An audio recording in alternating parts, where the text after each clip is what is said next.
Time now for sports on 104.7 The Cave. Here's Ned Reynolds. Mike, the intern, Ned Reynolds, in the studio. It's Wednesday, and you must be drunk. There's football tomorrow. This hasn't really, and it never really is publicized all that much. But, yeah, there is a Thursday night football game. Now, it doesn't involve the pros. It does involve the colleges. And what they do with the East-West Shriners All-Star game is kind of jockey it around to where they get the best TV coverage. Well, they've been on weekends in the past, played it out in Las Vegas the last couple of years. Used to play it at the old defunct Kezar Stadium in San Francisco, and back then it was a really big deal. It still is for the Shriners. Anyway, the East-West All-Star game is tomorrow night, and it's in Frisco, Texas. They're playing at what they call the Ford Center at the Star. That's in Frisco. That's the Dallas Cowboys training camp is what it is, and they have a... They have a facility that's pretty doggone good, as you might expect. Anyway, this is an annual showcase for the NFL Draft. That and the Senior Bowl are the two big producers of individuals on whom the scouts can take a look. So the scouts will be there in great abundance. That's tomorrow night. But so will the TV audience. Now, specifically where, I don't know, but it will be on TV. East-West All-Star Game, and usually features some really high-caliber college players. Yeah, and then you kind of know who might be going to the top of the draft in April. So, and it just blows my mind. We haven't even finished the season yet, and we're already starting to think about that. I know a lot of other teams, except for two, are right now. That's for sure. Well, there are two who are not. Yes, and we know who they are. I can tell you who that are. Those teams are. Anyway, a pair of baseball signings involving some older guys getting new gear on. Let's hear it for the old guys. Absolutely. 39-year-old Justin Turner. Now, those who are involved in baseball know who he is. When he was with the Dodgers, big, bushy, red beard, played third base, good solid hitter. Well, eventually the Dodgers decided he was expendable, sent him to the Boston Red Sox last year, and he had a pretty good year for them. Had 23 homers and 96 RBIs. Well, he has also been jettisoned. He's 39 years old, so they decided, well, he might ought to pack it up. But no, the Toronto Blue Jays assigned him to a one-year contract for $13 million, so Justin Turner is still in there. The other one is a 32-year-older, not particularly old, but middle-aged for a player, and his name is Adam Frazier. Adam Frazier was with the Baltimore Orioles last season, and they had a great year.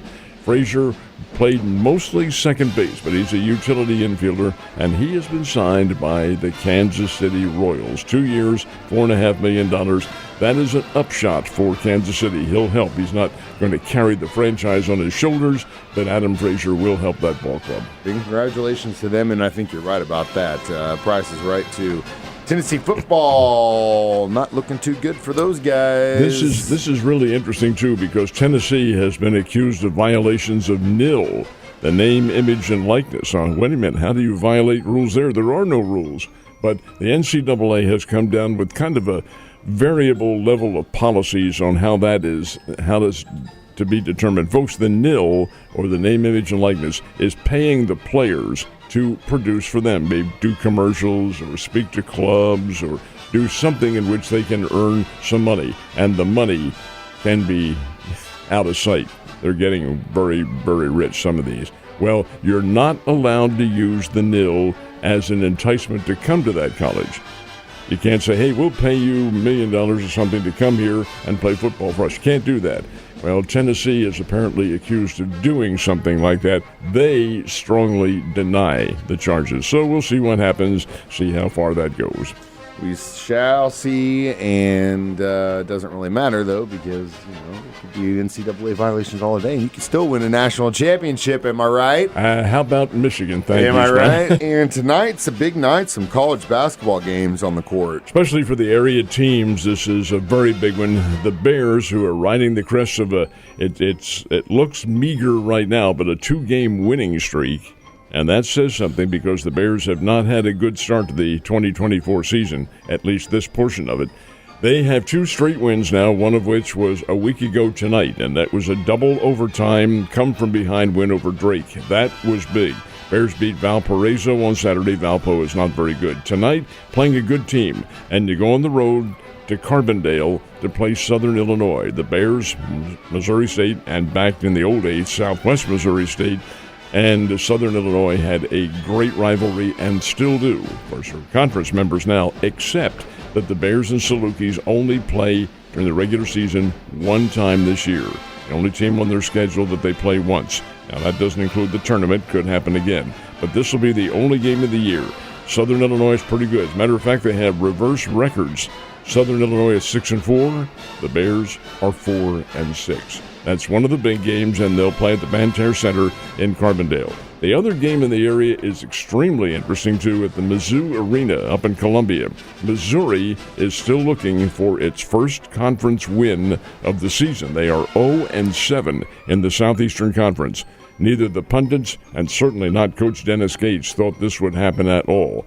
Who are they playing? How about the Razorbacks tonight? Missouri and Arkansas. And Arkansas, folks, a lot was expected of them. They're 1-6 in the conference. Between these two teams, there is one win in the conference season. Oh my, something has to give tonight, so we'll see two very interesting games. Man, I know the Tigers are flying high after that football season, but then to start a basketball season, they thought they were going to also do good, and to have this kind of return on that investment, not so good. Well, of course, most of us in the entire world are waiting for a professional football game a week from this Sunday. A lot of racing fans are happy their series is coming back next month. It begins this weekend. Now, it begins this weekend with what's essentially an exhibition. It is not a points-gaining race, but it's something that's kind of clever, too. This is the Busch Clash, which in the past has been held in Daytona, Florida. Au contraire, that's not happening yet. It didn't happen last year. Drew 65,000 fans, and they'll draw about that many this year, too. The Busch Clash, folks, is in the Coliseum in Los Angeles.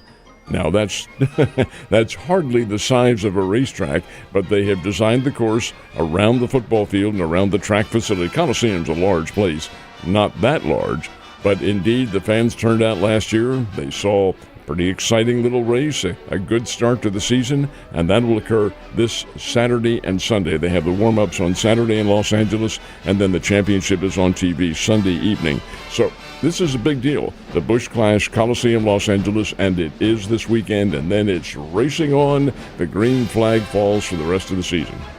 All right, last but not least, when am I going to be able to take my weekend off before the insanity next weekend, taking my nap during golf this weekend? This is one of the big ones, one of the winter classics that they have on the PGA Tour, which is now in the main 48 states. Been in Hawaii, but now they're back in California.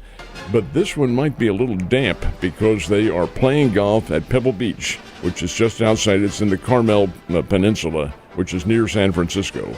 And this is a big deal because this is the old Crosby Clam Bake. It's a Pro-Am. It's called the AT&T Pro-Am now, and it involves everybody. First of all, the top prize is $20 million. That, folks, is a lot, and that attracts all the big names of golf. Justin Rose is the winner from last year. He won in 2023. So they all tee it up, and they'll play several courses out there. They'll play Pebble Beach and Spyglass Hill and some of the really difficult courses. Then they all get together on Sunday and play Pebble Beach. But it's also one that includes the amateurs.